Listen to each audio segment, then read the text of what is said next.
के रंगदार ये गोरी। नमस्ते प्रणाम। त का हाल बा? हम आशा करब कि रउआ लोगन ठीक होगा। तो आज एगो बात बता दी कि भोजपुरी के सुपरस्टार सिंगर टुनटुन यादव भैया जी के एगो गाना आइल बाटे, जौन गाना के नाम है आरा के रंगबाज।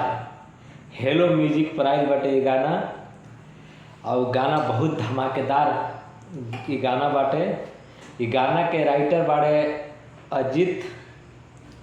अजीत नाम है राइटर के, और म्यूजिक बनौले बाड़े उनके नाम है राहुल यादव, और राधा यादव साथ में एक्टिंग के लिए बाड़े। और एकर में फीमेल सिंगर में बाड़े अलका यादव, जो कि बहुत अच्छा गायकी बाड़े वो भी।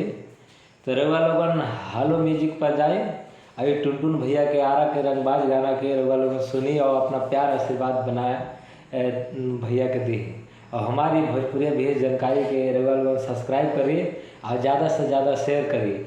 आवे वाला हर वीडियो के हम अपडेट आप लोगन की ये चैनल के माध्यम से देते रहो। तो आज के लिए इतना ही। आने वाला समय के लिए हम वीडियो बनाए। तो नमस्ते।